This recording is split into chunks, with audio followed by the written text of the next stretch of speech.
श्री गुरुदेव दत्त. श्रीमद भगवद्गीतेच्या 10व्या अध्यायावर आपलं प्रवचन सुरू आहे. आजचा हा 39वा श्लोक आहे. यच्चापि सर्वभूतानां बीजं तदहमर्जुन न तदस्ति विना यस्यान्मया भूतं चराचरम्. यच्चापि सर्वभूतानां बीजं तदहमर्जुन न तदस्ति विना यस्यान्मया भूतं चराचरम्. भगवान सांगतात की हे अर्जुना, मी समस्त सृष्टीचा जनक किंवा निर्माण करता किंवा बीज आहे.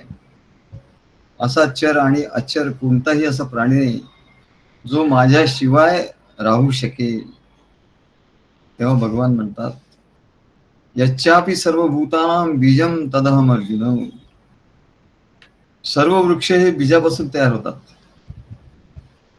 तुकाराम महाराज म्हणतात, आधी बीज एकले, आधी बीज एकले, बीज अंकुरले, बीज अंकुरले, रोप वाढले. हे आधी छोटस बीज असतं. प्रत्येक कुठल्याही धान्याचं तुम्ही बघा, भाजीपाला काय जे काय असेल प्रत्येकाचं बीज असतं. सर्व शेतीतून सर्व निर्माण होतं, भूमीतून सर्व वृक्ष निर्माण होतात. आणि एका लहानशा बीजामध्ये, छोट्याशा बीजामध्ये मोठमोठे विराट वृक्ष सामावलेले असतात. एका छोट्या बीजामधून अनेक मोठे मोठे विराट वृक्ष तयार होतात आणि ते आपल्या सूक्ष्म रूपात असतात. पण त्या बीजाला पाणी मिळाल्याबरोबर त्या बीजातून प्रथम एक अंकुर बाहेर येतो. आणि छोटासा अंकुर, आपण ते कडधान्य स्त्रिया हे अंकुरित करण्यासाठी ठेवतात, तेव्हा त्याच्यातून असा छोटा अंकुर येतो. त्याआधी भिजवतात आणि पाण्यामध्ये ते चांगलं भिजल्यानंतर, एक दिवस पूर्ण भिजल्यानंतर त्याला पाणी मिळाल्याबरोबर त्या बीजातून प्रथम एक अंकुर बाहेर येतो. दुसऱ्या दिवशी बघितलं तसं बारीकसा अंकुर बाहेर येतो. आणि त्या अंकुराला नंतर तो अंकुर झाकून ठेवल्यानंतर त्याला अशी 2 पानं फुटतात. त्याला आधुनिक भाषेत मायक्रोग्रीन्स असं म्हणतात. मायक्रोग्रीन्सचं फॅड हे परदेशात पुष्कळ आहे. ही कुठली एखादी पालकची भाजी असेल किंवा मुळा असेल किंवा आणखी धान्य असेल, काही धान्य असतील, हरभरा असेल किंवा मूग असतील, हे जेवढे तसं आपण ते खाल्लं समजा तर त्याच्यामध्ये तेवढे विटॅमिन्स नसतात. परंतु जेव्हा अंकुर बाहेर येतो तो खूप शक्तिशाली येतो असतो. आणि त्या अंकुरामधून जेव्हा पानं फुटतात त्यामध्ये एवढे विटॅमिन्स असतात की ते 40 पट जास्त विटॅमिन्स त्याच्यातून आपल्याला मिळतात. म्हणून त्याला मायक्रोग्रीन्स म्हणतात. चणे, मूग, मटकी, वाल, मसूर, गहू हे रात्रभर भिजत ठेवतात. आमची आई सुद्धा त्या याच्या वेळेला, गौरीच्या वेळेला अशा बायका त्या याच्यावर, पूर्वी बांबूचं असं एक ताटासारखं असायचं आणि त्याच्यावर माती बरोबर अशी गोल गोल करून ठेवायचं आणि त्याच्यात ते बीज, गव्हाचं बीज पेरायचं आणि त्याला झाकून ठेवायचं. बरेच दिवस अंधारात झाकून ठेवल्यानंतर मग त्याच्यातून असे अंकुर फुटायचे आणि त्याच्यातून असं लांब असं गवतासारखं बाहेर यायचं. त्याला मायक्रोग्रीन्स आजच्या भाषेत म्हणतात. तेव्हा पूर्वीच्या भाषेत, पूर्वी स्त्रिया त्या मायक्रोग्रीन्स अशा वाढवायच्या. आता त्याला मायक्रोग्रीन्सचं नाव आलेलं आहे. पण आपल्या भारतामध्ये पहिल्यापासून स्त्रियांना ते माहिती होतं. त्या अडाणी होत्या तरी त्यांना सगळं माहिती होतं. तेव्हा हे 40 पट त्याच्यामध्ये विटॅमिन्स जास्त असतात. म्हणून ते रात्रभर भिजत ठेवतात, त्याला एका फडक्यात बांधून ठेवतात. त्याच्यानंतर त्याला अंधारात ठेवतात. म्हणजे हे सगळी प्रोसिजर अंधारात, कोणाला न कळता गुप्तपणे चालू असतो. परमेश्वराची सृष्टी निर्माण झाली कशी, तसंच म्हणले अध्यात्म आहे. अध्यात्मशास्त्रात सुद्धा सर्व हे गुप्त गोष्टी असतात. सर्वच गोष्टी महाराजांना आम्ही विचारायचं, महाराज हे म्हणजे काय, अरे हे विचारायचं नाही, याच्याबद्दल काही बोलायचंच नाही. काही गोष्टीबद्दल कुठला मंत्र असेल किंवा काय असेल. मी एकदा महाराज म्हटलं या मंत्राचा अर्थ, अरे विचारायचं नाही, हे गुप्त गोष्टी असतात त्या, फक्त काय असतं ते बघ विचारलं की झालं म्हटलं, सगळं त्याच्यातलं शक्ती गेली. किंवा हा मंत्र काय तो मंत्र काय हे काय, त्याच्याबद्दल वाच्यताच करायची नाही. बघा हे सृष्टीच्या पोटात दडलेलं आम्हाला आश्चर्य वाटायचं. काही काही गोष्टीचं ज्ञान नाही झालं पाहिजे असं म्हणतात. काही काही गोष्टीचा ज्ञान होण्याची गरजच नाही, त्या गोष्टी आपोआप झाल्या पाहिजे. त्या गोष्टी आपोआप होत आणि त्याचं ज्ञान झालं त्या प्रकाशात आल्या, प्रकाशात आल्या का गेला म्हणा. त्या गोष्टी अंधारातच हे होतात ना. तसं जसं अंकुर म्हणजे त्याला पाण्यात भिजवलं आणि भिजवल्यानंतर त्याला अंधारातच ठेवावं लागतं ना. अंधारात ठेवलं तरच मोड येतो, नाही तर नाही येत मोड. असं स्त्रियांना माहिती आहे. त्याला अंकुर कधी येतो, त्याला अंधारात ठेवतात, म्हणजे गपचूप सगळं त्याला कव्हर करून सर्व त्याच्यावर टावेल टाकून आणि मग ते आपल्या शक्तीने, ही कुठली शक्ती आहे हो, त्याच्यात दुसरं काहीच नसतं, पण ती त्या बीजामधली बीजाची शक्ती आहे म्हणून. आणि म्हणून बीज हे नेहमी भूमीच्या खाली वाढतं, भूमीमधून मग अंकुर वर येतो त्याचा. पण तोपर्यंत बीज हे खालीच पेरावं लागतं, वर पेरून काही उपयोग नाही म्हणा. तेव्हा याच्यात जे गुप्तता आहे, जे रहस्य आहे, म्हणून आपल्या इकडचं ज्ञान हे रहस्यमय होतं, गुप्त होतं, कोणी प्रगट करायचे नाही. एका विशिष्ट मर्यादेपर्यंतच ते ज्ञान प्रगट होतं आणि त्याच्यानंतर ते प्रगट होत नाही. ते प्रगट केलं तर काही उपयोग नाही त्याचा मग अनुभव येत नाही. आणि म्हणून काही ज्ञान हे असं असतं की त्याचा अनुभवच घ्यायचा असतो. महाराज सांगायचे, अरे त्याचा अनुभव घ्यायचा, त्याच्याबद्दल काही विचारायचं नाही, त्याच्याबद्दल काही वाच्यता करायची नाही. तेव्हा ते योग्य वेळी, ते योग्य ठिकाणी ते बीज पेरलं जातं. त्याच्याबद्दल वाच्यता अजिबात करायची नाही. कुठे पेरू, कसं पेरू, कधी पेरलं जाईल, काहीच वाच्यता, त्याची वाच्यता केली की गेलं म्हणा. त्याच्यामुळे आपले ग्रंथ हे आपलं ज्ञान, काही ज्ञान जे आहे ते खूपच गुह्य आहे, ते सिक्रेट आहे, ते कोणालाच कळत नाही म्हणा. ते या परंपरेशिवाय कळतच नाही. आणि परंपरेत सुद्धा काही ज्ञान असं असतं ते कळण्याची गरज नाही म्हणा. त्याचा अर्थ काय म्हटलं तर नाही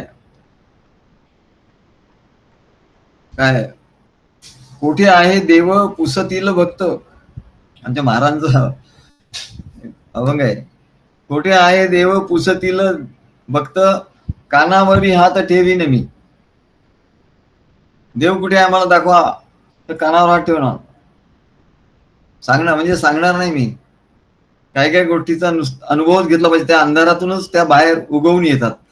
मग आमच्या ठिकाणी जेव्हा ते उगवून यायला लागलं तेव्हा अरे असं आहे का, असा तो आनंद होता रे, हे उगवलं, आता हे उगवलं, वा वा वा. महाराजांनी जे सांगून ठेवलं होतं गुप्तपणे, काय गोष्टी देऊन ठेवतात. बरं त्याची वाच्यता करायची, वाच्यता केलं की गेलं. म्हणून आपले अनुभव जे आहे ते सांगायचे नाही. लोक सर्रास अनुभव सांगतात. मला अक्कलकोट स्वामींचा, मला पुष्कळ अनुभव आले, अक्कलकोट स्वामीचे खूप अनुभव आले. तू सांगितलं का गेलं, ते काय अनुभव वगैरे येणार नाही, परत नाही येणार, कारण हे सर्व गुह्य आहे म्हणा. वैष्णवांचे गुह्य काढिले निवडून, एका जनार्दनी हरी बोला. तू जेवढं ते उघड करायला सांगशील तेवढं ते लपून राहील म्हणे. प्रगटे तव लपे, प्रगट झालं या परमेश्वराचं असंच आहे. त्याचं गुह्य प्रगट झालं, प्रगटे तव लपे, तो लपतो, लगेच लपतो, तो गुप्त होतो. लपे तव आभासे, आणि जेव्हा तो लपतो तेव्हा त्याचा भास होतो म्हणा. प्रगटना लपाला असे नको मुताल, तो प्रगटही नाही आणि लपलाही नाही म्हणा.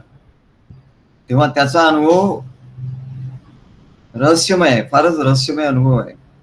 म्हणून सद्गुरु शिवा सुद्धा एका विशिष्ट मर्यादेपर्यंत ते ज्ञान सांगतात. त्याच्यानंतर सांगतात की आता नाही, आता काय विचारू नको. तर बुद्धांना त्यांनी विचारलं की ईश्वर आहे का.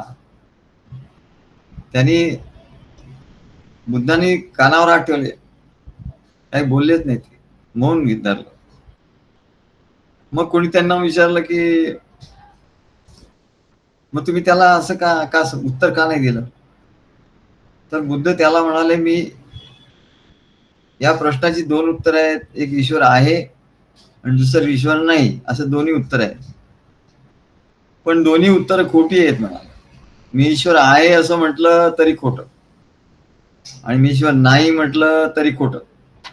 ही दोन्ही उत्तर खोटी आहे.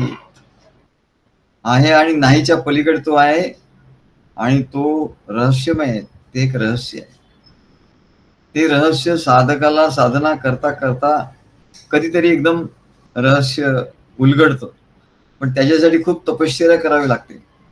आम्ही अशी अनेक वर्ष तपश्चर्या केली, आणि आम्ही आज महाराजांना कधी म्हटलं नाही की महाराज आम्हाला हे कधी होईल, ते कधी होईल. हल्ली लोक म्हणतात आमचं हे कधी होईल. एकतर गृहस्थ निघूनच गेला. ते म्हणलं नाही, मला काही अनुभव येत नाही, मी जातो म्हणाले, मला लगेच पटापट अनुभव पाहिजे. ते साळुंखे तो म्हणला, काही इथे अनुभव येत नाही मला. म्हणलं मला मोकळं करा. म्हटलं ठीक आहे, तुला मुक्त, आमच्या ह्याच्यातून मुक्त करतो तुला. तुला नाही जमणार आहे, तुला पटापट काहीतरी अनुभव पाहिजे, तुला हे जमणार नाही. हा अनुभव खूप तपश्चर्येनंतर येतो. आम्ही 40-45 वर्ष तपश्चर्या केली तेव्हा आम्हाला, आणि महाराज आम्हाला किंवा परमानंद स्वामी सुद्धा, आम्ही कधी त्यांना विचारलं नाही. ते आम्हाला पटकन, ते प्रसन्न झाले की पटकन एखादी गोष्ट सांगून टाकायची. आम्ही त्यांना असं विचारलं नाही कधी की हे म्हणजे काय, ते म्हणजे काय, हे कधी होणार, मग हे मला कधी मिळणार. आम्ही त्यांना कधी विचारलंच नाही. पण आमच्या लक्षात आलं की ते, अरे ते सगळं गुह्य आहे. महाराज काय गुह्य आहे. विचारायला गेलं त्यांना तर ते नाही सांगणार. ते म्हणतात ना, मांगे न मिले, बिन मांगे मिले मोती, मांगे न मिले भीक. एखादा मागायला लागला तर ते त्याला मिळत नाही. त्याच्यामुळे गंमत आहे. एखादा मागायला लागला त्याला मिळत, बिन मांगे मिले, कधी मिळेल का पटकन सांगता येत नाही. हे याचं रहस्य आहे. हे रहस्य त्याला कळलं, तो तपश्चर्या करायला लागला. ब्रह्मदेवानी 1000 वर्ष तपश्चर्या केली. त्याला आधी भगवंतानी काही सांगितलंच नाही. तो बाहेर आला, त्याला काही कळतच नव्हतं काय करायचं काय नाही. मग तिकडून आवाज आला, आकाशवाणी झाली, तप तप, तू तपश्चर्या. तोपर्यंत दर्शन नाही, काय नाही, ज्ञान नाही, काय नाही, काय नाही. तपश्चर्या कर, तपश्चर्या कर. त्याने 1000 वर्ष तपश्चर्या केली. तेव्हा हंस रूपाने भगवान त्याच्यासमोर प्रगट झाले, आणि मग त्याला ते ज्ञान त्यांनी सांगितलं. तेव्हा कधी प्रगट होणार काय सांगता येत नाही. सद्गुरू जेव्हा प्रसन्न होतील तेव्हा एक एक गोष्ट आपल्याला देतात. म्हणजे परमानंद स्वामी सुद्धा आम्हाला जाताना कधी कधी आम्ही काय विचारलं नाही, काय नाही, पण ते आमच्या याच्यावर एवढे खुश व्हायचे, आणि आम्हाला त्यांच्या चेहऱ्यावर दिसायचं, आणि ते सांगायचे, अरे हे बघा असं, अरे वा, म्हणजे अनपेक्षित. इथे सगळं अनपेक्षित आहे म्हणाले. तू काही जास्त करायला असेल तर घोटाळा होईल, तेवढे वर्ष गेले फुकट. मागे आम्ही म्हटलं होतं, सद्गुरूंनी सांगितलं ना आपण केलं, करायला पाहिजे. लगेच नाही केलं झाल्या, आम्हाला पुन्हा ती गोष्ट करायला 15 वर्ष लागली. बापरे. पण आम्ही धीर धरून होतो. दीन धरी धीर धरी हो जागृत गिरिधारी. पण विचारलं का गेलं. तेच तर त्याचं म्हणले, या अध्यात्म मार्गाचं, भक्ती मार्गाचं सिक्रेटच आहे, आणि तोच सिक्रेट आहे, फारच सिक्रेट आहे. आणि ते सिक्रेट जर विचारलं तर सद्गुरू रागवतात. म्हणजे ते दाखवत नाहीत, पण ते आतून त्यांना हे होत. इथे योग्य वेळी ते प्रसन्न झाले, आणि त्यांच्या ठिकाणी असं असतं की त्यांनाही माहित नसतं कधी आपण काय आपल्याकडनं प्रगट होईल, पण ते एकदम त्यांच्या आतून प्रगट होतो. म्हणजे त्यांच्या आतून आत्माच प्रगट होतो. त्या आत्म्याला जेव्हा असं वाटतं, त्या परमात्म्याला जेव्हा असं वाटतं की आता या भक्ताची अशी अवस्था आली आहे, आणि ते पटकन प्रगट होत. असे अनेक अनुभव आम्ही घेतले की आणि त्याच्यामुळे आमची बरेच साधे अनेक लोक होत असायचे, परंतु ते आमच्या पुढे कधी प्रगट करतील काय सांगतात. म्हणून आम्ही त्यांची नेहमी सहवास, नेहमी त्यांचा सहवास संवाद, आणि आम्ही आमचे कधी हे सांगितले, हा ते बोलायला सांगितले तेव्हा तेव्हा आम्ही थोडस सांगायचं, पण मुद्दाम असं काही अनुभव असं सांगायचं. याचं कारण असं की म्हणाले त्याची जी प्रक्रिया आहे तीच मोठी ही आहे. बीज जसं भूमीमध्ये असं लपवून ठेवतात, म्हणून आपले सर्व ग्रंथ असे इदम तेना तपस्काय ना भक्ताय कदाचित कधी द्यायचं. आणि कोणाला किती ग्रंथ मिळाले आणि त्यांनी वाचले तर त्याला काहीच कळणार नाही, कारण त्याचं प्रॅक्टिकल वेगळं आहे. थिअरी कळेल पण प्रॅक्टिकल नाही कळत. बरं, प्रॅक्टिकल सुद्धा कसं होतं ते कळण्याची गरज नाही. परत गंमत अशी आहे, मुलाचा जन्म कसा होतो ह्याच्यावर कोणी काही बोलतं का? ते गुप्त असत. प्रजेचं प्रजे प्रजा उत्पन्न होते, त्याच्यानंतर ते काय काय होत ते सगळं बाहेर, ते सगळ्यावर बोललं जातं. पण ती कशी प्रजा उत्पन्न होते ह्याच्यावर सगळ्यांचं मौन असतं. का बरं? मग आता प्रजा उत्पन्न करायची आहे, मग आता काय केलं पाहिजे, काय, ते सगळं सिक्रेट असतं. म्हणजे त्या गोष्टी सिक्रेट ठेवल्या जातात आणि बाकीचं प्रगट केलं जातं. तेव्हा कुठली गोष्ट प्रगट होणं हे सगळं सिक्रेट आहे म्हणा. नाही तर अंगूर कसा वरती येतो हे दिसत नाही. अंकुर त्याला मोड कसा येतो, म्हणून म्हणतात की सत्समागमी आत्मत्वाचा उगवे सुंदर मोड देरे हरी संत पदाची जोड. म्हणजे त्या आम्ही सांगत नाही, पण आता त्याशी आमच्या मुखातून निघून गेला की आधी एक मंत्र देतो, आता दुसरं काय आपण सांगत, पण एकदा असं आम्ही देता येतच निघून गेलो. दुसरा गुरुमंत्र असतो याच्यानंतर, लगेच दुसऱ्या दिवशी कोणतरी दुसऱ्या कार्यक्रमात कोणतरी विचारलं, मग सद्गुरू मला तो कधी देणार दुसरा? अरे आता तुला मागच्या याच्यामध्ये तुला तो मंत्र दिला, आता तू मला विचारतो ते कधी? म्हणले हे काय हे काय, हे बाजार आहे का? एक वस्तू घ्यायची यायचं, दुसरी वस्तू घ्यायची यायचं. अरे किती त्याच्यावर त्याचं हे करावं लागतं माहितीये का? किती तपश्चर्या करावं लागते, किती त्या मंदिराचा ध्यास घ्यावा लागतो, तेव्हा तो सिद्ध होते. एक सिद्ध झालाच नाही तर दुसरा एकाचं काम झालंच नाही तर दुसऱ्याचं काम झालंच नाही तर तिसरं, आणि ते दिसतं. आणि सद्गुरूंचे महाराज म्हणायचे की अरे आमच्या ठिकाणी ते येतं बरोबर, आणि ते लगेच सांगायचे हा मग तू ते उद्या ये, मग तू असं कर, लगेच त्यांना सांग. आम्हाला जसं सांगितलं की ते तू तिकडे सगळं सामान घेऊन ये, पण ते पाऊस एवढा जबरदस्त की आम्हाला जमलं नाही. एवढं पावसात आम्ही म्हटलं गादी वगैरे ओली होईल, हे होईल ते होईल, पण ही परीक्षा असते म्हणा. सर्वसाधारण संसारामध्ये लोक परीक्षेला गावतात. आम्ही कोणाची परीक्षा घेतो, पण महाराज परीक्षा घ्यायची. परीक्षे उणे बांधले दृढ नाणे. परीक्षा घेतल्याशिवाय इथे या संप्रदायामध्ये तो पुढे जात नाही म्हणा. तिथेही परीक्षा असते, पण आम्ही परीक्षा घेत नाही, पण आमच्या आतून असेसमेंट त्याचं चालू असतं. प्रत्येकाचं असेसमेंट चालू असतं. म्हणजे याचं दडपण नाही घ्यायचं कोणी, पण असेसमेंट आपोआप होत असतं. तसं ते सीसीटीव्ही कॅमेरे लागलेले असतात, त्याच्यामध्ये ते सगळं येत असतं. ते कोणी नेहमी थोडी बघतं, जेव्हा त्याचा उपयोग असतो तेव्हाच ते बघतं. तसं आमच्या ठिकाणी ते आपोआप सर्व स्टोअर होत असतं. कधी काय आलं काय आलं. तेव्हा परीक्षा अशी काही बसून लिहून वगैरे असं अशी नसते म्हणा. ही परीक्षा त्याच्या आचरणाने परीक्षा लागते त्याची. आणि मग असं होता होता अनेक परीक्षांमधून तो जेव्हा जातो, अग्निपरीक्षा म्हणतात त्याला. अशा अग्निपरीक्षामधून तेव्हा तो जातो, तेव्हा सद्गुरूंच्या ठिकाणी ते प्रसन्न होतं. अरे शाबाश, या परीक्षेत चांगला पास झाला. जेव्हा ते प्रसन्न होतात तेव्हा त्यांच्या ठिकाणी असं येतं आणि ते सांगतात. एरवी नाही सांगत. एरवी सांगायचं हे होत नाही. आम्हालाही कोणी विचारलं ना,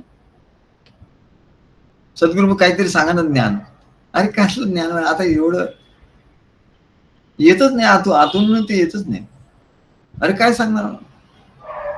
आणि कोणी असं आला एखादा तर त्याच्याशिवाय आम्ही 2-2, 3-3 तास बोलत बसतो. किरणमुळे ते यायचे, मग आम्ही त्यांच्याशी 2-2, 3-3 तास, किंवा कुठे बाहेर काही जात 2-2, 3-3 तास आम्ही सारखं बोलतो. काल तो विवेक आला होता. आता मी म्हणला काम झाल्यानंतर निघून जाईल, पण त्याचं जे त्यांनी काही विचारलं आणि त्याच्यावर एवढं बोलणं निघालं की 2-3 तास तो इकडेच होता. तेव्हा काही सांगता येत नाही आतून. म्हणून ते गुलाबराव महाराज म्हणजे आम्ही नसो आमुच्या स्वाधीन. अरे आम्ही आमच्या स्वाधीन नाही आहोत. तुला असं वाटेल. परमेश्वराचं जे हे होतं संकेत, ते आपोआप त्या लहरी येतात आणि तसं आमच्याकडनं बोलणं जातं. आम्ही काय सांगणार आहोत, काय बोलणार आहोत, काय आम्हालाही माहिती नसतं. एक थोडी रूपरेषा माहिती असते, परंतु कसं काय घडणार आहे, कसं काय आपण त्याला सांगणार आहोत, काय माहिती नसतं. म्हणून त्याला सांगितलं ते रहस्यमय अंधारात आहे म्हणा. म्हणून ती सर्व मूग, मटकी, वाल, मसूर, गहू वगैरे रात्रभर भिजत ठेवतात, फडक्यात बांधून ठेवतात आणि 3 दिवस अंधारात ठेवतात. आणि अंधारात ठेवल्यानंतर मग त्याच्यातून अंकुर बाहेर येतो. त्याच्यातून अंकुर असं बाहेर काढण्याची काही प्रोसेस आहे का, नाही म्हणा. त्याला अंधारात ठेवणं एवढंच आपल्या हातात आहे, म्हणजे ते सिक्रेट ठेवणं. त्याच्यानंतर एका जाळीदार भांड्यात ते ठेवतात. त्याच्या पलीकडची प्रोसेस स्त्रियांना माहिती नसते. ते अंकुर पर्यंत, अंकुर आला की मग त्याची भाजी वगैरे करतात. त्याच्या पलीकडची प्रोसेस आहे की ते जाळीदार भांड्यात ठेवतात, त्याच्या खाली दुसरं भांडं ठेवतात, त्याच्यात पाणी असतं, आणि मग ते मोड असे खाली जातात, मुळं खाली जातात, आणि त्याचं रोप छोटासा जो हे असतो, ते म्हणजे अशी दांडी अशी वरती येते आणि त्याला 2 पानं फुटतात. त्याला मायक्रो हे म्हणतात, मायक्रो ग्रीन्स असं म्हणतात. आणि ते 40 पट जास्त त्याच्यातून हे मिळतं. तेव्हा म्हणले, आणि मग 5-6 दिवसामध्ये त्याच्यातून ते रोप येतं. आणि मग रोप आल्यानंतर त्याच्यातून मग फांद्या, पानं, फुलं, आणि एक दिवस त्याचा प्रचंड वृक्ष होतो. मग हे सर्व कशामुळे घडतं? भगवान सांगतात की अरे हे सगळं माझ्या शक्तीमुळे घडतं. मी सर्वांचं बीज आहे. माझी जी जीवनशक्ती आहे त्याच्यामुळे घडतं. आणि म्हणून ते बोस नावाचे कोणी शास्त्रज्ञ होते, त्यांनी सांगितलं की वृक्षांना पण जीव असतो, वृक्षात चेतना असतो. आपल्या ग्रंथात तर आधी त्यांनी शोध लावला म्हणे. शोध तर आपल्या ग्रंथात आधीच होता. सर्व ग्रंथात लिहिलेला आहे तो शोध. त्यांनी फक्त सायन्सच्या दृष्टीने तो काढला. पण याला जीवनशक्ती असं म्हणतात. हा सर्व जीवनशक्तीचा महिमा आहे. आणि ही जीवनशक्ती जी आहे ती भगवंताची अंगभूत शक्ती आहे. आणि त्या शक्तीनेच या छोट्याशा बीजाचं रूपांतर होतं, त्याची वाढ होत जाऊन मोठ्या वृक्षात तो परिणत होतो. आणि त्याला फांद्या, पानं, फुलं आणि शेवटी फळं लागतात. आणि आश्चर्य म्हणजे त्या फळामध्ये परत ते बीज येतं. मग आश्चर्य वाटतं, त्या फळामध्ये जे बीज आधी लावलं होतं ना त्याच्यातून हा वृक्ष झाला. त्याला अनेक फळं येतात, मल्टिपल होतात. आणि अनेक फळामध्ये अनेक बीज असतात. ते एका बीजामुळे अनेक, एकाचे अनेक हरी करी असं. त्या फळामध्ये शेवटी ते बीज येतात. मग ते बीज परत पेरता येतं आणि परत त्याच्यातून एका बीजापोटी तरु कोटी कोटी. असं म्हणाले हे आहे. त्याचप्रमाणे भगवान सांगतात की सर्वत्र प्राणी मात्र जेवढे आहे या भूमीवर, एवढंच नव्हे तर मनुष्य देखील याच प्रक्रियेतून तो उत्पन्न झालेला आहे. आणि एवढाच काय तर ब्रह्मांडातला पहिला जीव, ब्रह्मांडातला पहिला जीव म्हणजे विराट पुरुष. ओम सहस्र शीर्षा पुरुषा सहस्राक्षा सहस्रपाद, असं ज्याचं वर्णन केलं. तो विराट पुरुष हा पहिला पुरुष या ब्रह्मांडामध्ये होता. आणि त्या विराट पुरुषाच्या देहापासून सर्व सृष्टी निर्माण झाली, देवता निर्माण झाल्या, पशुपक्षी निर्माण झाले आणि मनुष्यही निर्माण झाला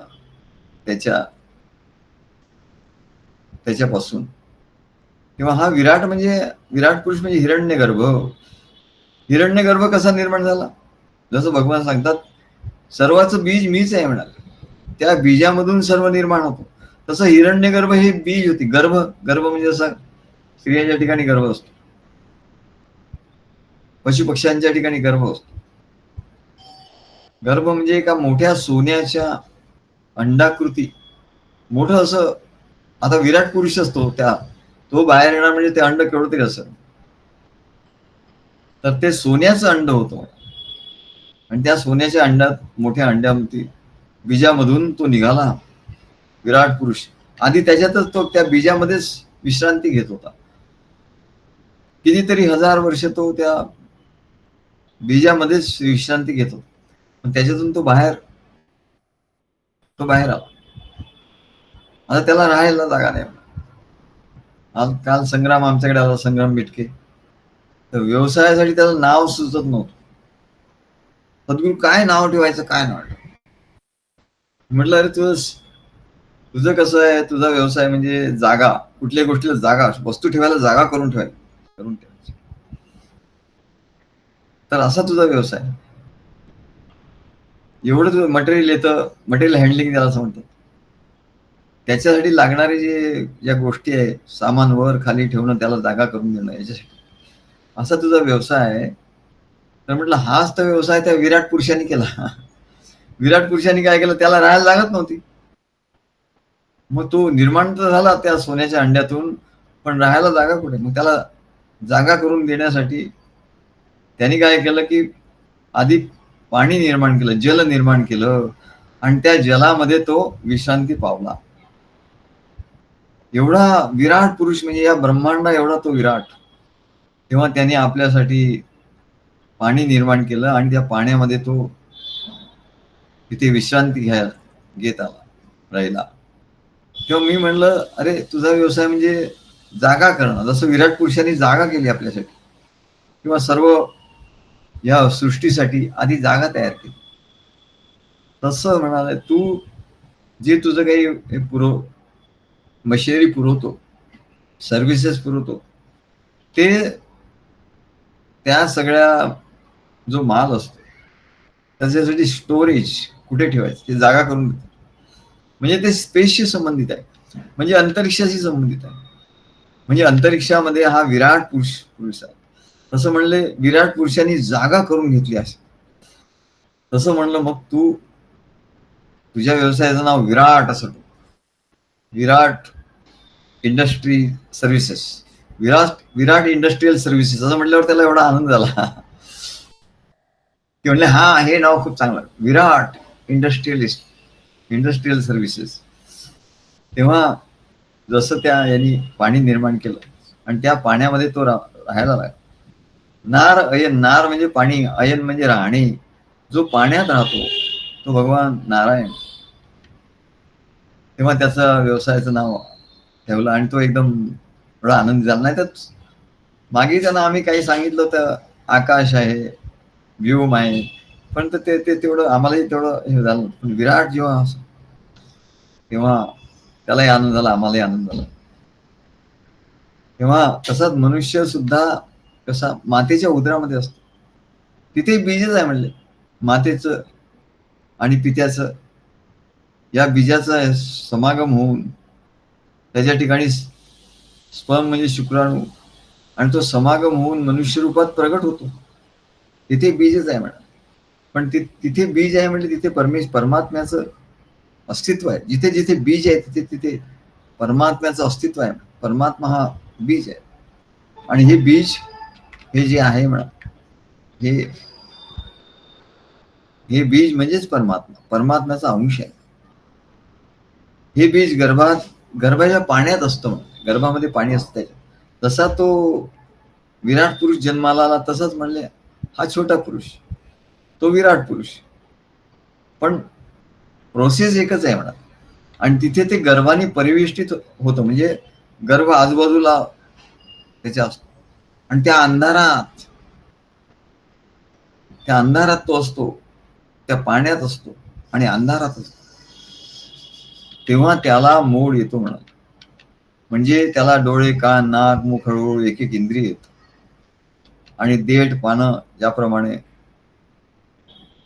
त्या बीजाला देठ पाने याप्रमाणे येतात, रोप, फांद्या, पाने, फुले आणि शेवटी फळ येतात. आणि या फळामध्ये पुन्हा तेच बीज असते. तसंच मनुष्य हा या संसार वृक्षाचं परिपक्व फळ आहे. महाराज सांगायचे की अरे या परिपक्व फळ आहे म्हणा.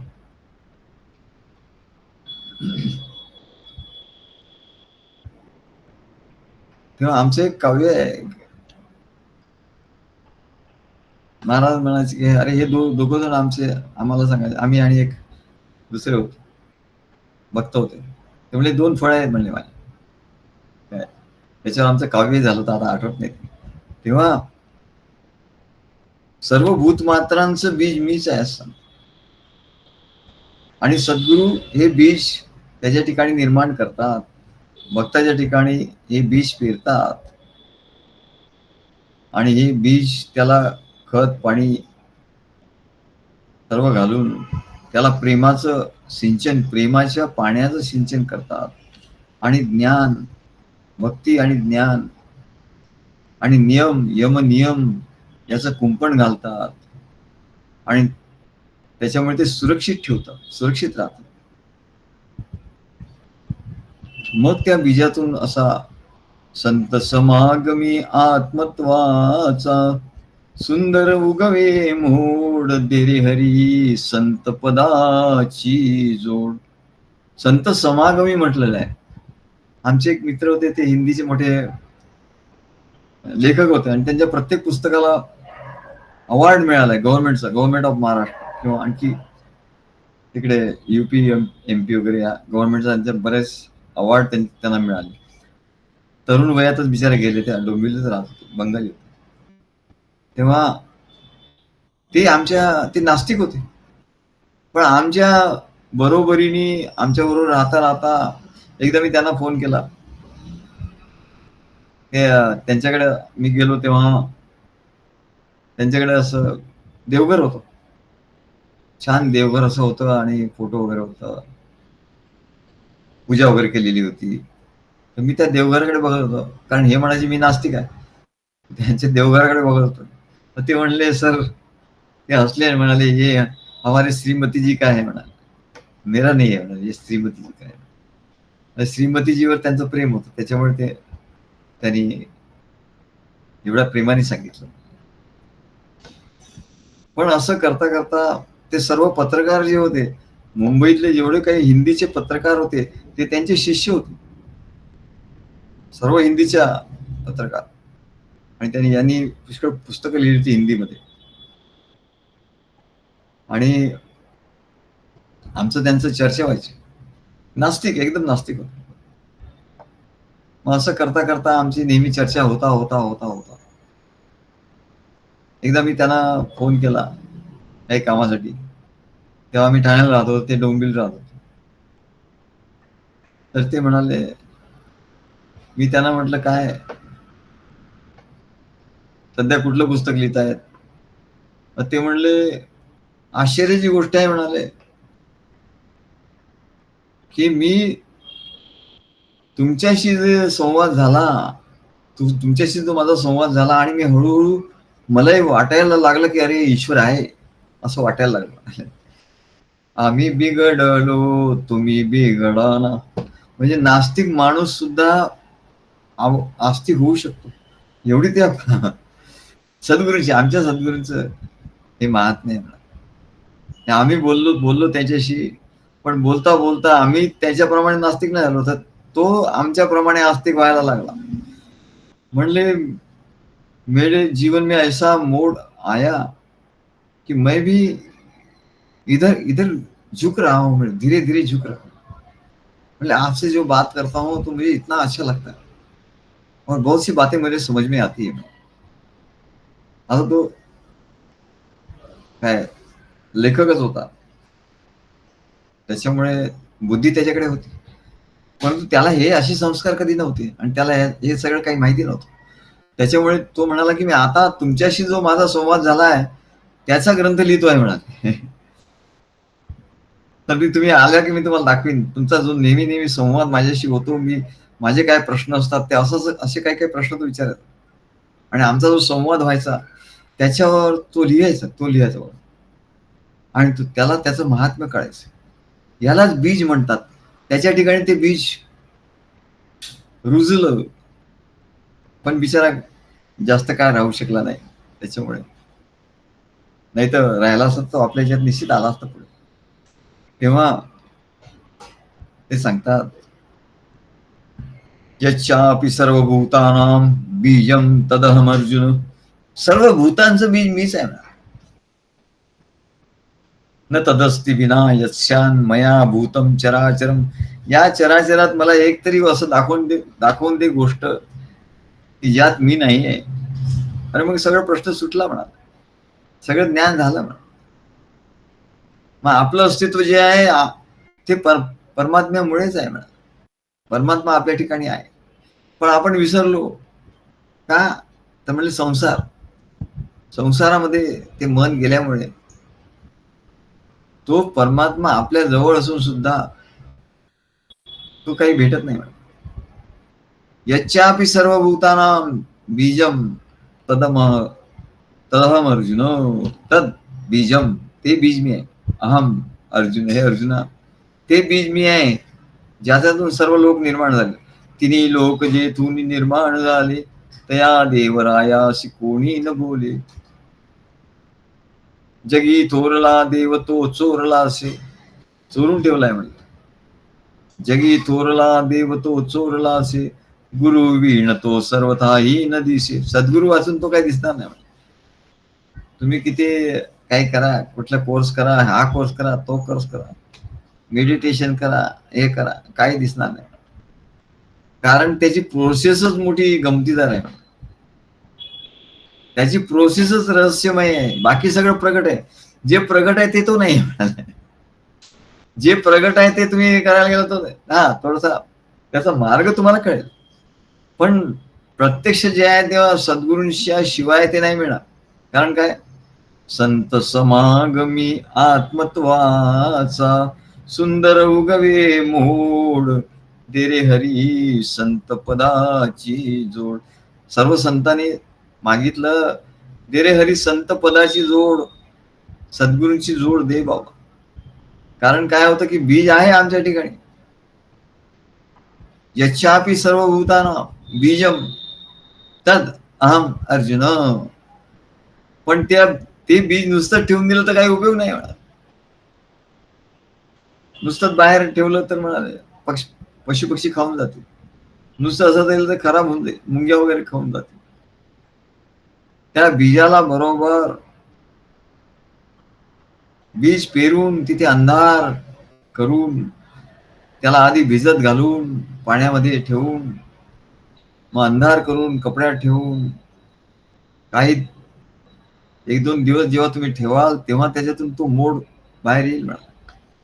तसं संत समागमी, तिथे समागम झाला म्हणा.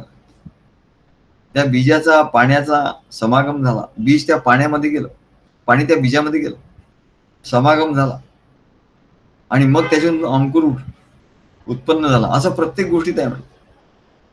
पती पत्नीच्या इथून, आई वडिलांच्या पासून प्रजा निर्माण होते, मुलगा निर्माण, तिथे ते सगळ्या ठिकाणी तेच आहे.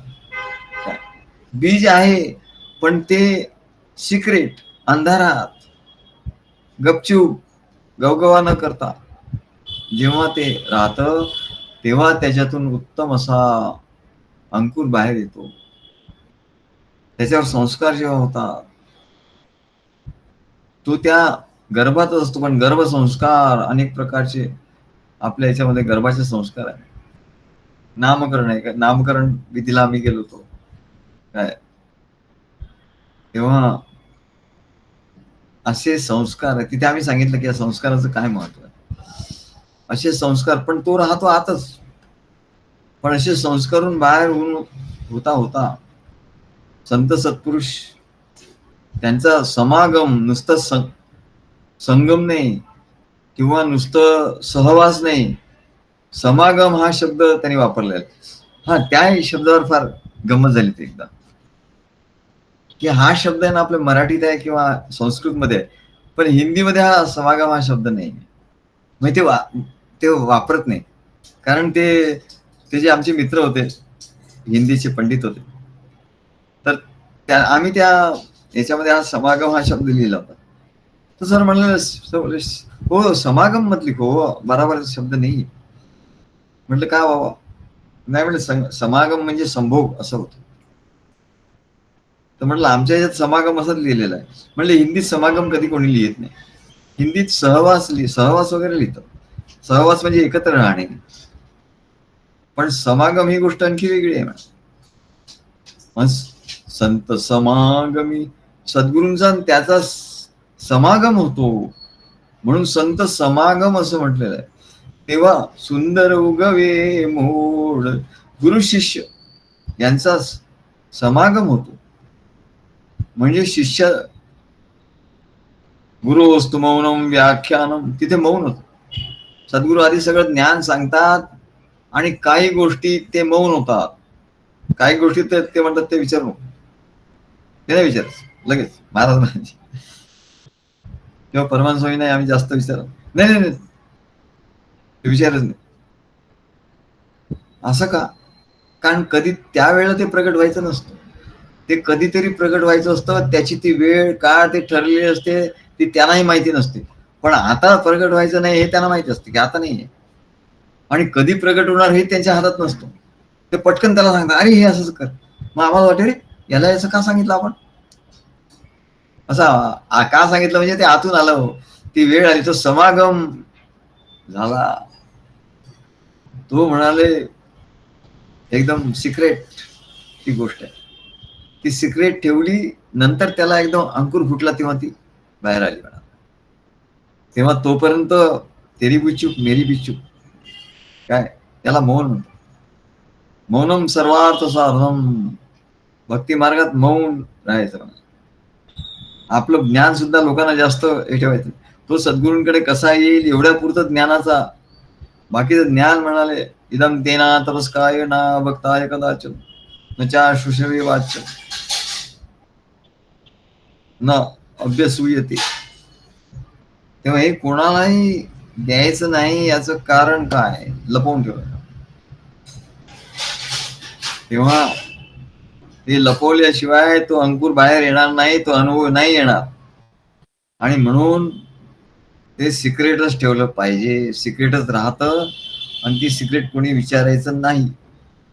मग सद्गुरू असं कसं तसं कसं, काही काही पॉइंटवर ते मौन राहतं. जसं बुद्ध मौन झाले का, गुरोस्तु मौनम व्याख्यानम शिष्य प्रज्ञास्तु केवला. शिष्याला ते जेव्हा तशी प्रज्ञा बुद्धी येईल तेव्हा ते त्याला कळतं, तेव्हा ते त्याला प्राप्त होतं. आधी नाही म्हणले, आधी ते झाकून ठेवलेलं असतं. त्याच्यात तरच त्याच्यातून मोड येईल, तरच त्याच्यातून अनुभव येईल, नाही तर नाही येणार. म्हणून आम्ही सांगितलं की आम्हाला ते 2 ग्रंथ तिथे मिळाले काय, आणि त्यांनी दिले आणून. तेव्हा ग्रंथ महाराज सांगायचे ग्रंथ सुद्धा सगळ्याच ग्रंथ सगळ्यांना मिळत नाही. जे संत सत्पुरुष असतात त्यांच्याकडे ग्रंथ, जे सिक्रेट ग्रंथ असतात ते त्यांच्याकडे आपोआप येतात. तसे काही सिक्रेट ग्रंथ आमच्याकडे आले. आम्ही असं म्हटलं का नाही मला ते हा ग्रंथ पाहिजे तो ग्रंथ पाहिजे, अरे हा ग्रंथ पाहिजे तो ग्रंथ पाहिजे, आम्ही त्या ग्रंथाच्या मागे गेलोच नाही. ग्रंथ आमच्याकडे आले. मग हे सगळं कधी, जेव्हा ती वेळ येते, तदेव लग्नम सुदिनम तदेव तारावलम चंद्रबलम तदेव विद्याबलम दैवबलम तदैव.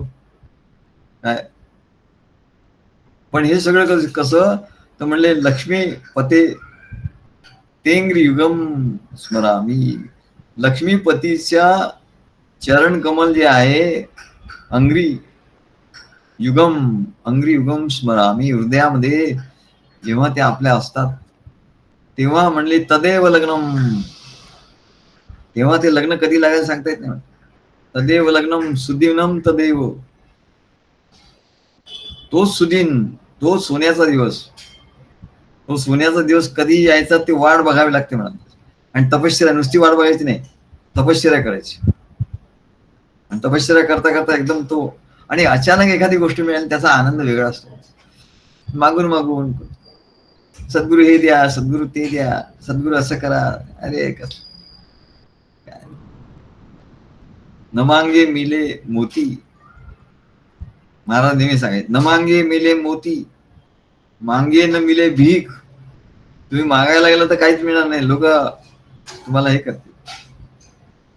पण न मागता, न मागता काही सर्व तूची द्यावे.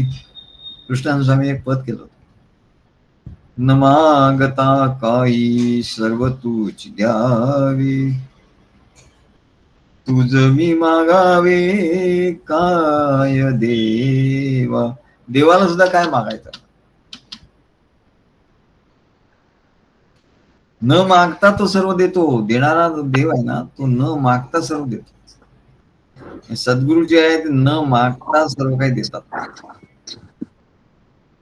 हे बाळाला काय पाहिजे, लहान मुलगा असतो तो मला कार पाहिजे बाबा तुमच्यासारखी.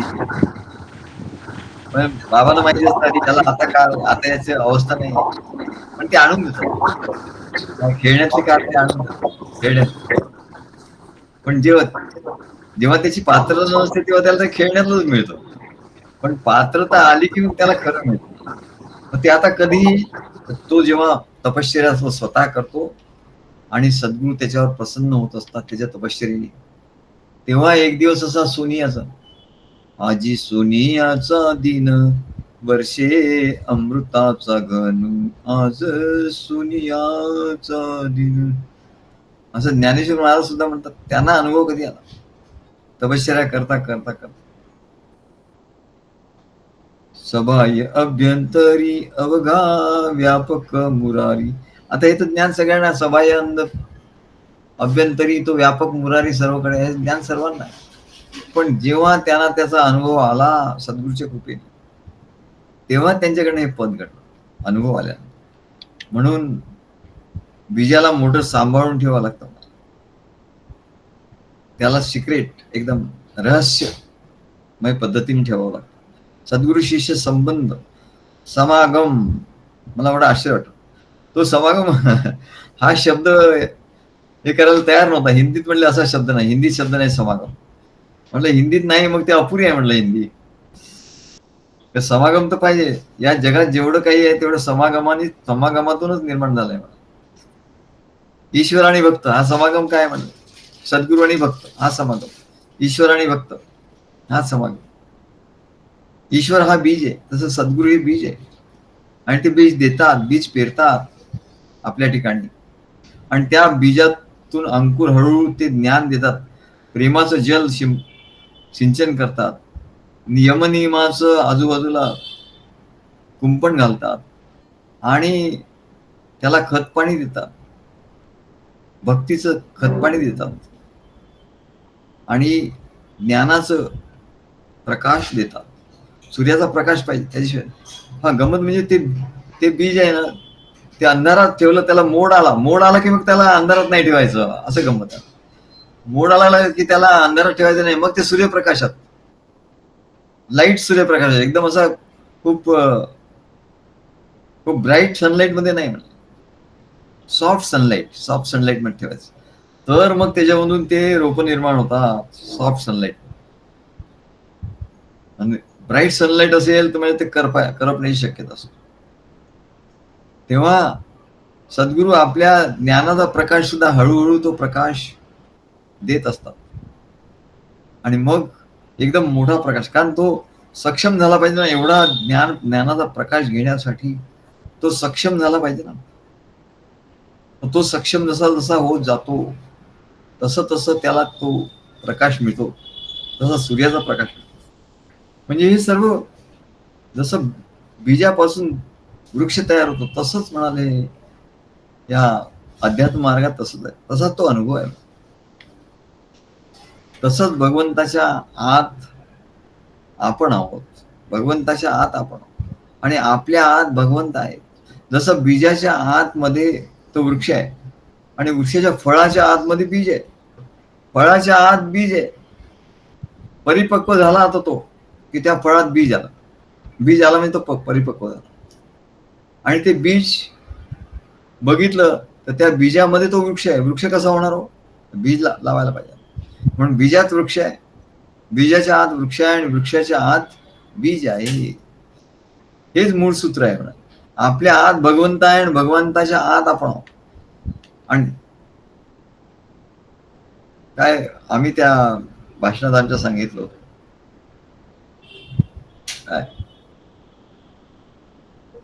Live in I live in you and you live in me. God lives in me and I live in God. I live in God and God lives in me. This is live in relation. This is real. This is true live in relationship. असं म्हटल्यावर सगळ्यांनी टाळा वाजायला एकदम. काय तेव्हा this is true live in relationship. अरे live in relationship करायची तर अशी पाहिजे. ही लिव्ह इन रिलेशनशिप कधी मोडत नाही. बाकीच्या ज्या लिव्ह इन रिलेशनशिप असतात, या आता नवीन जे फॅड निघालाय ते म्हणले काही दिवस राहतात आणि त्याच्यानंतर ते मोडते म्हणा. जे मोडण्याकरतात ते करतात. मग दुसरी लिव्ह इन रिलेशनशिप काय ती मोडते. परंतु ही लिव्ह इन रिलेशनशिप अशी आहे की कधी मोडत नाही. तो शिष्य कायमचा त्या सद्गुरूचा शिष्य असतो आणि ते सद्गुरू कायमचे त्याचे सद्गुरू असतात. तेव्हा आपल्या आत बाहेर भगवंत आहे, आपल्या आतही भगवंत आहे. Live in, he leaves in me and I live in him. This is true live in relationship. तेव्हा सगळ्यांना वाटलं रे हो, सगळ्यांना तरुणांनाही सांगायला पाहिजे बाबा खरी लिव्ह इन रिलेशनशिप काय आहे हे सांगायला पाहिजे. तेव्हा आपल्या आत भगवंतच आहे ही जाणीव झाली. जेव्हा असं होतं ना की आपल्यात भगवंतच आहे, वा वा असा आनंद होता. आपल्या सद्गुरू आहेत. हा भगवंत आहे म्हणजे भगवंताचा निर्गुण निराकार आहे. मग कोण आहे? भगवंत आहे म्हणजे सगुण साकार सद्गुरू आहे. ही जाणीव जेव्हा त्याच्या ठिकाणी मूळ धरत जाते, ही जेव्हा जाणीव होते, या जाणीवेचा प्रकाश पडतो, तेव्हा बाहेरचा संसार गायब होतो. गायब संसार घालवावा लागत नाही म्हणजे तिथे गायब होतो. आमच्या महाराजांच्याकडे एक गृहस्थ आले. ते म्हणाले की तुम्ही महाराज तुमचं एवढं नाव ऐकलेलं आहे, म्हणजे तुमच्याकडे खूप सिद्धी असतील म्हणा. तर म्हणाले मला ते बघायचं आहे, अदृश्य होण्याची सिद्धी. तर महाराज म्हणले अगदी सोपं आहे, त्यात काही कठीण नाही म्हणा. तू असं कर म्हणाले, दार बंद कर आणि ही खिडकी आहे ना ही पण बंद कर, याच्यावरचा पडदा पण बंद कर आणि हा लाईट लागलेला हा पण बंद कर. आणि म्हणले तू बस स्वस्त माझ्यासमोर बस, मी डोळे मिटतो आणि तूही डोळे मिट म्हणाले. डोळे मिटले. तो म्हणला हा महाराज आता काय दिसतं? तो म्हणला काही दिसत नाही. काही दिसत नाही ना, मग थोडा वेळ तसंच राहा आपला. मग काही दिसत नाही. मग थोड्या वेळ त्याला सांगितलं आता तू डोळे उघड. काय? मग डोळे उघड. डोळे उघडायच्या आधी त्याला विचारलं काही दिसत नाही ना. मग म्हणाले हा संसार गुप्त झाला, तुझ्याचकडे आहे. म्हणले मी अदृश्य झालो. अरे तू काय आणि हा संसार काय? म्हणले मी अदृश्य झालो तुझ्या दृष्टीने. तू डोळे मिटले, मी दिसत नाही, काहीच दिसत नाही, तर मी अदृश्य झालो. म्हणाले मला अदृश्य करण्याची सिद्धी तुझ्या हातात आहे. म्हटलं तर हे गंमत आहे, परंतु योग मार्गात सुद्धा ते लोक काय करतात, ते ध्यान लावतात, आधी डोळे मिटतात. म्हणजे डोळे मिटले म्हणजे काय काय होतं? संसार कसा गुप्त करायचा हे योग मार्गात कसं करतात की डोळे मिटतात. डोळे मिटले की बाहेरचा संसार दिसत नाही, झाला संसार काय झाला. पण आत असतो, आत संसार असतो. मग शब्द स्पर्श रूप रस गंध हे पंचविषय जे आहे, पंच तन्मात्रा याला असतो. तेव्हा हे जे गुण आहे शब्द स्पर्श रूप रस गंध हे गुण आहे. आणि ह्या गुणांनी हे गुण या इंद्रियांच्या ठिकाणी आहेत. आणि हे इंद्रिय ते या सृष्टीमध्ये शब्द स्पर्श रूप रस गंध हे या इंद्रियांनी प्राप्त करून घेतात. तेव्हा ते सांगतात कसे डोळे मिटले, एक इंद्रिय आपल्या ताब्यात आला. डोळे मिटले, डोळे मिटल्यानंतर मग काय करायचं? डोळे मिटल्यानंतर डोळ्याला आपण बघायचं. काय जो डोळा बघतो त्या डोळ्याला आपण बघायचं. मग त्या बघणाऱ्याला द्रष्टा असं म्हणतो. द्रष्टा जे त्रिपुटी जोपर्यंत असते, द्रष्टा दृश्य दर्शन, तोपर्यंत आपण आत आपल्या जाऊ शकत नाही. आत्मस्वरूपाला बघू शकत, आत्म्याचा अनुभव घेऊ शकत. म्हणून आता डोळे मिटायचे. आता महाराजांनी काय सांगितलं? अरे डोळे मीठ, डोळे मीठ म्हणजे संसार गायब होईल. काय तेव्हा संसाराला गायब कसं करायचं? आत आपल्या तो भगवंत आहे, सद्गुरू आहेत. त्याच्यापेक्षा भक्ती मार्गाचं बघा, आत आपल्या सद्गुरू आहे म्हटल्यानंतर एकदम पटकन आपण त्या आत्म्यापर्यंत जातो. आणि ही तर केवढी तरी लांब प्रोसेस आहे म्हणाले. काय आधी एकेका इंद्रियाचं शब्द स्पर्श रूप रस गंध, स्पर्शाचं म्हणलेले स्पर्श करायचं नाही, ध्यानात बसून राहायचं. कशाला स्पर्श नाही करायचा. मग स्पर्शाला बघायचं आपण, तिथे ध्यान लावायचं. स्पर्श, मग त्याचा आपण द्रष्टा आहोत. असं करता करता या 5 कर्मेंद्रिय 5 ज्ञानेंद्रिय या सगळ्यांचा द्रष्टा होईपर्यंत त्याचे कितीतरी त्रास निघून जातात. आणि केवढा तरी त्रास होतो त्याला. द्रष्टा तरी म्हणजे त्याला तरी साधत नाही. द्रष्टा दृश्य आणि दर्शन ही त्रिपुटी काही कायमची जात नाही. ते तिथून गेली तर मनाच्या ठिकाणी येते म्हणाल. इंद्रियाच्या ठिकाणून त्रिपुटी गेली म्हणजे द्रष्टा झाला. आता ठीक आहे, द्रष्टा झाला, पण द्रष्टा मनाच्या अलीकडे पलीकडे नाही. द्रष्टा दृश्य दर्शन, फक्त तुला दर्शन होणार नाही, बाकी तू द्रष्टा झाला. प्रत्येक इंद्रियाचा जेव्हा तू द्रष्टा होशील तेव्हा तू पूर्ण द्रष्टा होशील.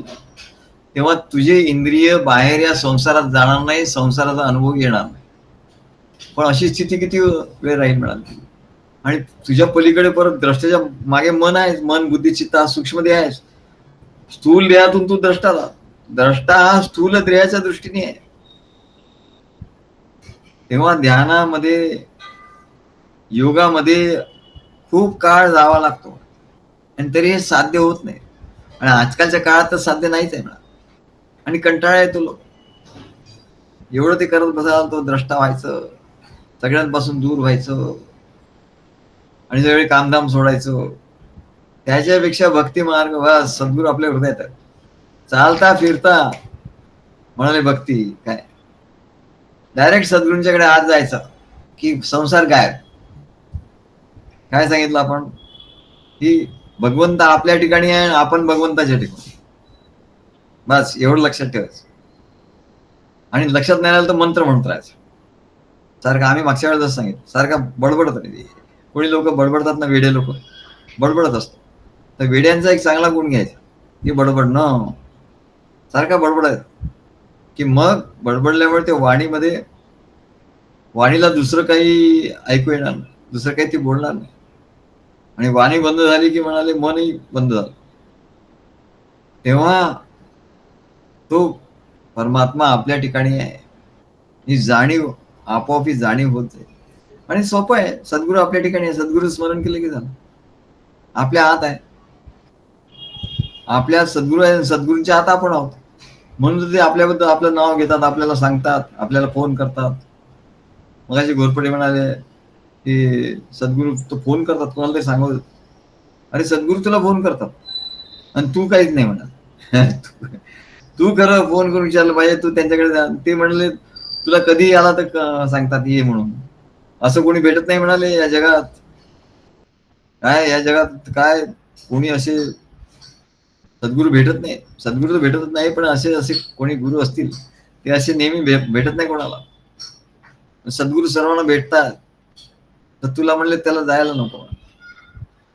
म्हणजे आपल्या ठिकाणी सद्गुरू आहे, सद्गुरूंच्या ठिकाणी आपण आहोत. तर जो झाला द्रष्टा काय, तो साक्षी झाला. साक्षी झाला, द्रष्ट्यापर्यंत आला फार मोठ्या मुश्किलीने, पण साक्षीचा अनुभव नाही. का? त्याच्या मागे मन आहे. मन दुसरा देह आहे. मन, बुद्धी, चित्त, अहंकार हा दुसरा देह. पहिल्या देहाला पार केलं, दुसऱ्या देहाला पार करायचं. मग मनामध्ये काय चाललंय ते बघायचं. मनाचा द्रष्टा म्हणजे साक्षी, बुद्धीचा द्रष्टा म्हणजे काय साक्षी. मन, बुद्धी, चित्तामध्ये काय चाललंय ते बघाय. एवढा वेळ कुठे आहे म्हणेल, काम धंदा सोडायचा काय काय. त्याच्यापेक्षा म्हणले सद्गुरूंचं स्मरण करत राहायचं त्या काय, आणि आपले काम आपोआप होतात म्हणले. आणि हे तुम्ही द्रष्टा आणि तुम्ही साक्षी म्हणाल तर ते डोळे मिटूनच एका ठिकाणी बसूनच करावं. त्याला दुसरा पर्याय नाही. घंटोशी बसा करा तरी ते लवकर साध्य होणार नाही. तेव्हा या संसाराला गायब करायचं तर आपल्या ठिकाणी सद्गुरूंचं स्मरण झालं की संसार गायब. आत आपण गेलो की संसार गायब, आणि संसारात गेलो की सद्गुरूंचं विस्मरण झालं. असा स्मरण विस्मरणाचा खेळ आहे म्हणा. भगवंत प्रगट होतो तिथे संसार लुप्त होतो, आणि संसार प्रगट होतो तिथे भगवंत सद्गुरू गुप्त होतात. आणि म्हणून लोक म्हणतात देव कुठे दिसत नाही, म्हणजे दाखवा. आपण त्याला म्हणावं संसार कुठे तुझा, दाखवा संसार कुठे आहे. तो म्हणतो देव कुठे आहे दाखवा. तर आपण त्याला म्हणू संसार तुझा कुठे आधी दाखव. तो म्हणजे हा काय माझा संसार आहे. मग त्याला सांगायचं अरे तो संसार हटवा, संसार हटाव, मोहीम कर म्हणले. संसार हटवला तर देव आहेत म्हणले तिथे. देव कुठे जाणार आहे. देव आधीच तिथे आहे म्हणाले. त्याच्या बुडाशी तोच आहे, सगळ्याच्या बुडाशी तोच आहे म्हणाले. सगळे हे जे निघाले ना संसार वगैरे ते त्याच्यातूनच निघालाय म्हणले. तेच बीज आहे. मग कोणीच म्हणाल की देव दाखवा, तर त्याला सांगायचं की संसार हटवा. देव दाखवा, संसार हटवा. मग जे उरेल ना तो देव. संसार हटवल्यानंतर तो तुला अनुभव येईल, तो देव. आधी संसाराच्या झोपणी त्या बांगलादेशी लोकांनी एवढं अतिक्रमण केलं, एवढं सांगतात की गुजरातमध्ये 18,000 झोपड्या,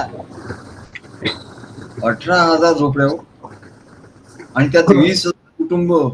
18,000 झोपड्यामध्ये 20,000 कुटुंब राहतात. तर कोणी तिथे विचारलं असतं मग जमीन कुठे आहे, जमीन कुठे दिसत नाही, ते जमीन कुठे आहे हो. तर त्याचं उत्तर काय, बुलडोझर आणणार ते झोपड्या हटवा की मग जमीनच जमीन म्हणले. जमीन काय आणावं लागत नाही. झोपडपट्ट्या हटल्या की जे राहील ते जमीन, मैदान. मग तिथे क्रिकेट खेळा म्हणा. मग 5,000 बुलडोझर आणून त्या सर्व झोपड्या जमीनदोस्त केल्या, आणि त्याच्या आधीचं पिक्चर त्यांनी दाखवलं या झोपडपट्ट्या, आणि नंतरचं पिक्चर दाखवलं त्या झोपड्या जमीनदोस्त झाल्या. तर तिकडे सगळं मैदान दिसत होतं. सगळीकडे जमीन दिसत होती. मग जमीन अशी नाही दिसणार. जमीन वेगळी निर्माण करता येत नाही, झोपड्या निर्माण करता येतात. झोपडपट्ट्या निर्माणही करता येतात, निर्मूलनही करता येतात. पण जमीन निर्माणही करता येत नाही. परमेश्वर तर निर्माण करू शकतो. आणि ती म्हणाले ती लुप्तही करता येत. तेव्हा जमीन काही आणावी लागत नाही, ती आहे तिथे होती, तिथेच होती. पण झोपडपट्ट्यामुळे ती झाकली गेली होती. म्हणून देव दिसत नाही, कारण संसारामुळे तो झाकल्या गेलाय. प्रगटे तव तव लपे. संसार प्रगट झाला व्हायला लागला, प्रगट येत तो लपतो. संसार हटवा म्हणजे जो राहील तो देव. मग संसार हटवण्यासाठी काय करायचं? तर प्रेम भक्ती ज्ञान करून घ्यावं लागेल, सद्गुरूंना भेटावं लागेल. प्रेम भक्ती ज्ञान करून घ्या. मग त्या सद्गुरूंना आत आणून आपण बसवलं की बाहेरचा संसार लुकतो. विश्वम दर्पण दृश्यमान नगरी व्याप्तम निजांतर्गतम.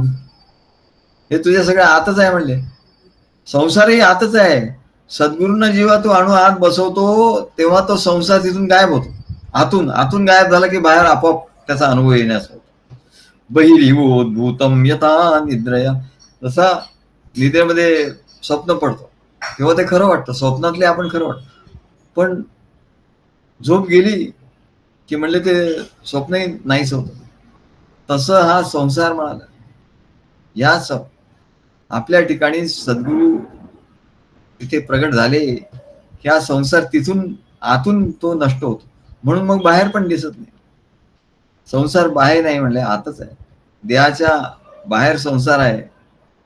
आता एरवी काय देहाच्या आत संसार आहे आणि देहाच्या बाहेर संसार आहे. आत बघणार आहे मी कुठे आहे. संसार बघतो, प्रत्येकाचा अनुभव आहे की आपण आत आहोत आणि बघतो संसार कुठे बाहेर. पण खरं तसं नाही आहे म्हणा. देहाच्या आतच संसार आहे आणि पाहणारा सुद्धा तिथेच आहे म्हणा. पण तो बाहेर दिसतोच संसार. पाहणाऱ्याच्या आत संसार आहे. तेव्हा आपल्याच ठिकाणी त्या देवाला कसं भेटायचं त्याचं परमानंद स्वामींनी फार सुंदर पद केली आहे.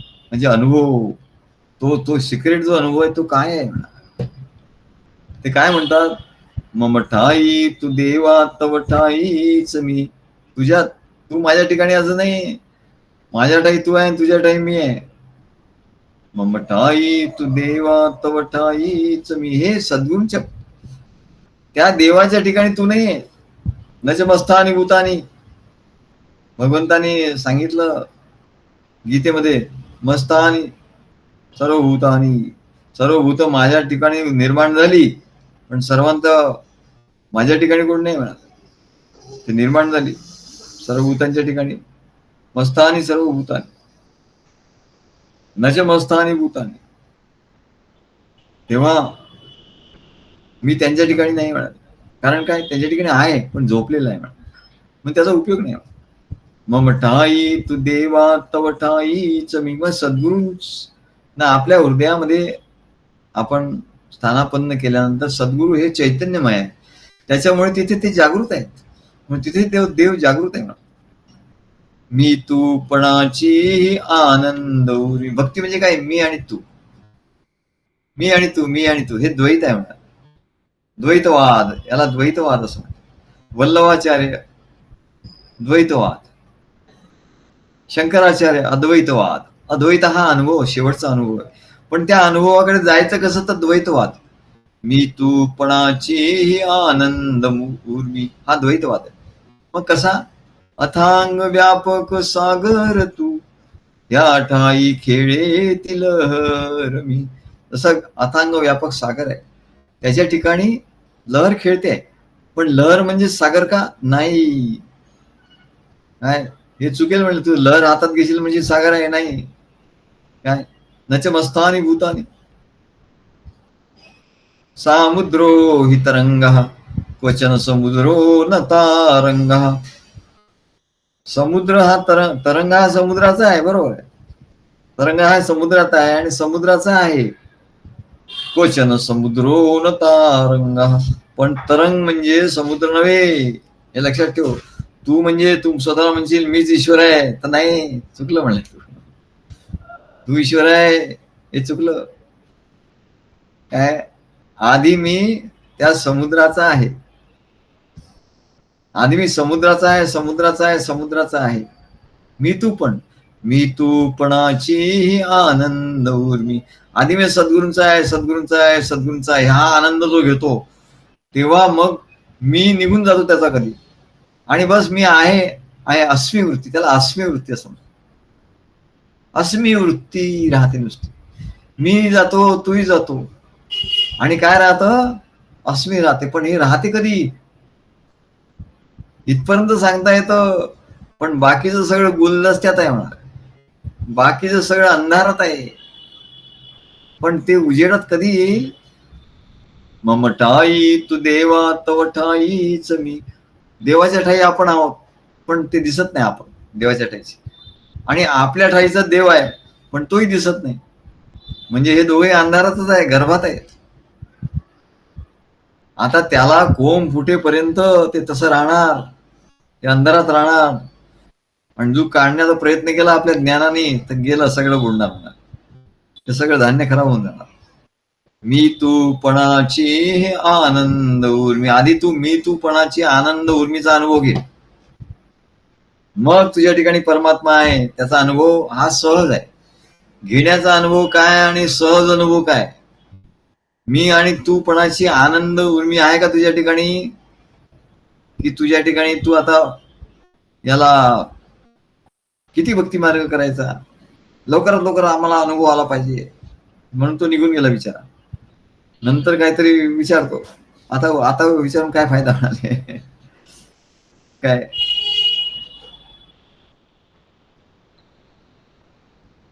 पछताने से क्या होता है जब चिडिया चुग गई खेत.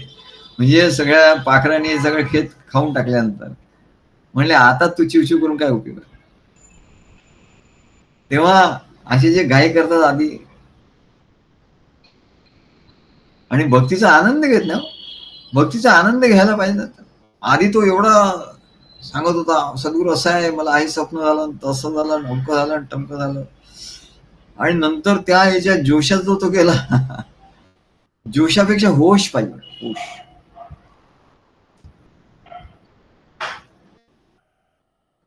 जोश जोश भक्तीसाठी पाहिजे, परंतु अनुभवासाठी होश पाहिजे. भक्तीसाठी उत्साह पाहिजे, जोश पाहिजे भक्तीसाठी. सद्गुरूने सांगितलं हा आपला करतो नाही, आज करीन, उद्या करीन, परवा नाही, ते जोश पाहिजे. भक्तीमध्ये जोश पाहिजे आणि अनुभवासाठी होश पाहिजे. अनुभवासाठी होश पाहिजे आणि भक्तीसाठी जोश पाहिजे. भक्तीसाठी जोश नसेल तर तो त्याच्याकडून भक्ती घडणारच नाही, त्याच्याकडनं तपश्चर्या घडणारच नाही. मी तू पणाची ही आनंद उर्मी. तू आणि मी, तू आणि मी अशी आनंद उर्मी पाहिजे, असा जोश पाहिजे. तेव्हा म्हणले तो असा जोशाने नुसता भरलेला असतो. आता काय करून काय नाही असं त्या ठिकाणी. तेव्हा मी तू पणाची आनंद उर्मी. सद्गुरू तुम्ही असं करा, मी असं करतो, तुम्ही असं केलं, आता मी असं करतो.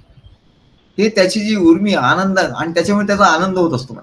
आणि आनंदाची उर्मी वाढता वाढता असतं, त्या आनंदात मी तू पण कधी विरून जातं कळतच नाही म्हणाले. आणि मी जातो, तूही जातो, आणि एक परमात्मा शिल्लक राहतो, तो अनुभव. पण तो अनुभव लपलेला आहे म्हणाले.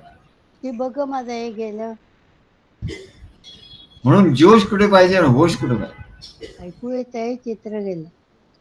जोश पाहिजे भक्ती मार्गामध्ये करण्यामध्ये. अरे मला करायचं आहे एवढं.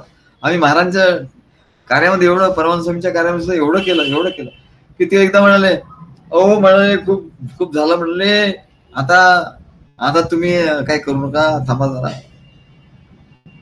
पुष्कळ तुम्ही केलं म्हणले, पुष्कळ तुमचे आमच्यावर उपकार असं ते बोलले. सद्गुरूंचे आपल्यावर उपकार आहे ते तुमचं म्हणाले. तुम्ही एवढं केलं की आम्हाला म्हणाले एवढं हे होतं. एवढा जोश पाहिजे म्हणाले. आणि अनुभवासाठी मला अनुभव कधी. अरे तिकडे होश पाहिजे, होश. आता होश म्हणजे काय? होश म्हणजे काय? होश नेहमी राहणार आहे म्हणाले.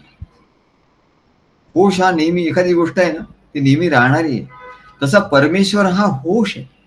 होश आहे म्हणजे जाणीव आहे. जाणीव म्हणजे होश. ते हिंदीमध्ये त्याला होश असं म्हणतात. की माझ्या ठाई तू आहे आणि तुझ्या ठाई मी आहे. मी तू पणाची आनंद उर्मी. अशी जी आनंदाची उर्मी जी आहे म्हणले, ती जाणीव जी आहे की माझ्या ठाई तू आहे, तुझ्या ठाई मी आहे. महाराज आमचे म्हणायचे की त्या गर्भार स्त्रीला, अरे अनुभव कसा, अनुभव म्हणजे काय ते सांगायचं तुला. म्हणजे अनुभवाचं सांग, अनुभव कसा असतो. अनुभव कसा असतो की गर्भार स्त्रीला असं पोट असं मोठं झालेलं आहे, फुगलेलं आहे आणि ते अशी त्याच्यावर हात फिरवत असते आणि एवढं प्रेम त्या पोटावर तिचं प्रेम असतं म्हणजे. आणि ती काय त्याच्यातच एवढी रममाण होत असते म्हणजे की आपल्या ठिकाणी काहीतरी आहे, काय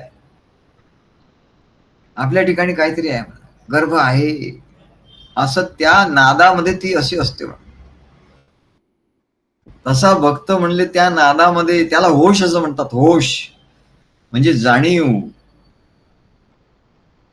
तेव्हा कार्यामध्ये भक्तीमध्ये जोश पाहिजे आणि अनुभवाच्या ठिकाणी होश पाहिजे. होश मध्ये बस त्या आनंदात तो राहायचा, त्याच्या पलीकडे विचार करायचा नाही मला कधी अनुभव होईल, का होईल. म्हणजे त्याला कधी अनुभव होईल असा जो म्हणतो, कधी मला हे मिळेल, कधी मला मंत्र मिळेल, हा जो असतो म्हणजे तो होश मध्ये नाहीये, तो बेहोश आहे. तो बेहोश झालाय, त्याला होश नाहीये. होश नाही म्हणजे त्याला जाणीव नाहीये त्याच्या ठिकाणी. जाणीव कसली? मम ठाई तू देवा तव ठाईच मी, ही जाणीव तो विसरला म्हणत. त्याच्यामुळे तो बाहेरचा संसारात आहे, संसार बाहेरचा दिसायला लागला. तो बेहोश झाला की संसार दिसायला लागतो. होश मध्ये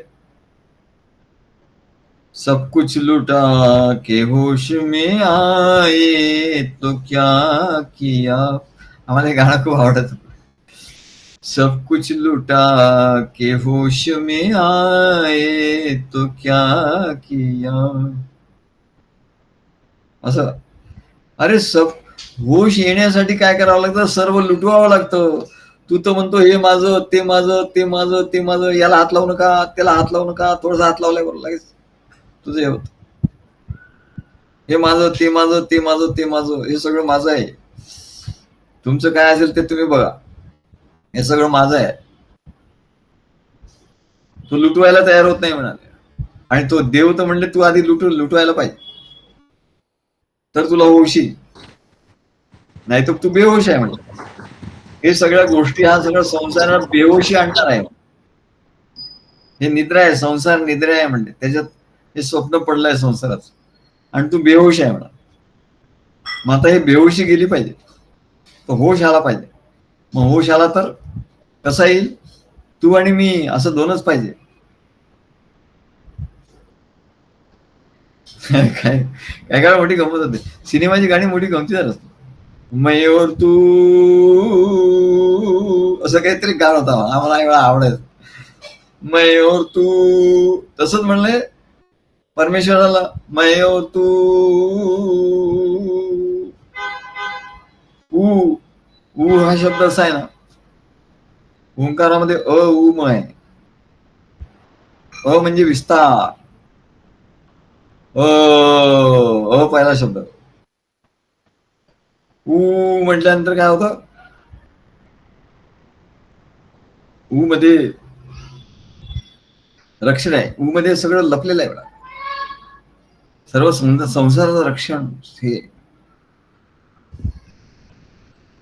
आणि म मध्ये काय नाही, मौन आहे, संहार आहे, सर्व सृष्टी निघून जाते.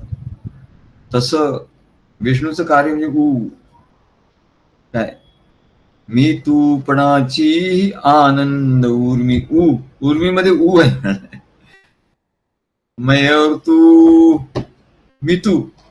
मी तूपणाची आनंद उर्मी, ऊ याला ऊ असं म्हणतात. तर ओंकारातला ऊ खूप महत्वाचा आहे. तिथे भक्ती आहे म्हणाल. अ मध्ये विस्तार आहे, अ मध्ये विराट विस्तार, ऊ मध्ये भक्ती आहे आणि म मध्ये सर्व संसाराचा विलय, सर्वाचा विलय. अ उ म असा तो ओंकार नाद आहे.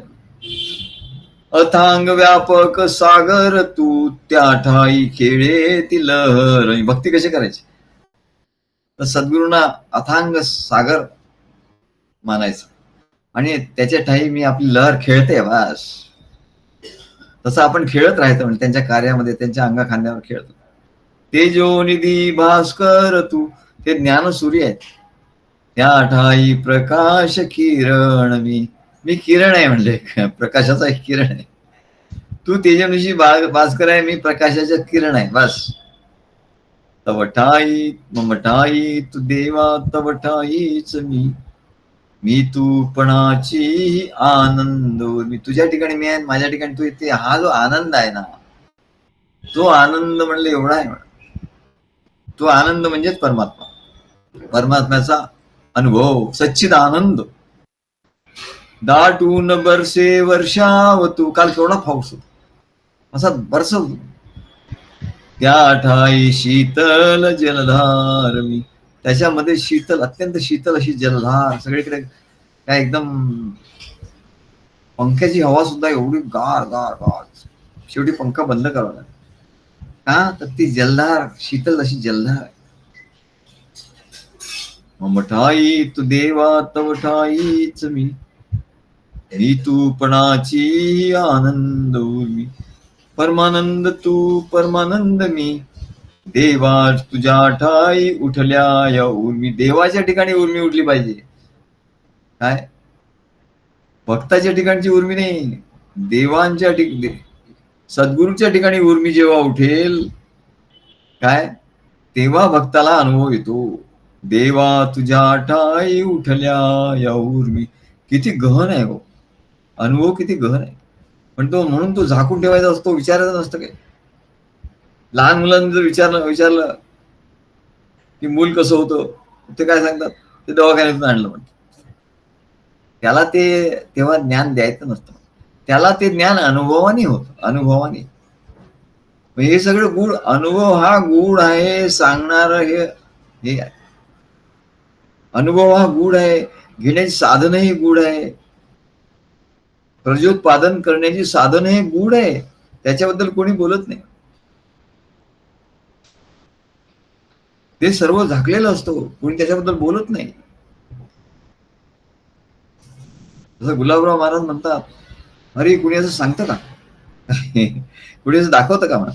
नाही, ते ते ते गुप्त असतं, ते अंग गुप्त असतं म्हणा. तसं भक्ती मार्गात सुद्धा प्रगट करायचं कसा आनंद, आनंद प्रगट.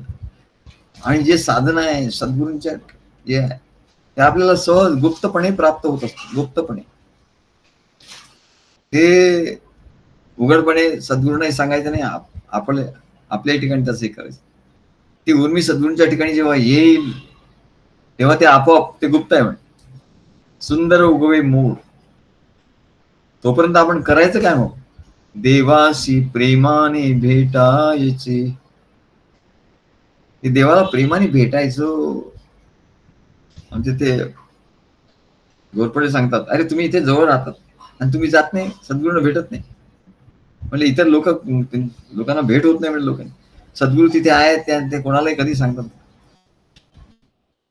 काल तो आला होता, संग्राम आला होता, आणि मग मोठा पाऊस आला होता. मग इथे जेवला, त्यांनी डबा आणला होता. मग आम्ही आमचं त्याला असं देवघेव करून त्याला मग प्रसाद. मग हे काय, हे प्रेम आहे. म्हणजे ह्या साध्या साध्या गोष्टीतून हे प्रेम घ्यायचं असतं. हेच तर महत्वाचं आहे म्हणा.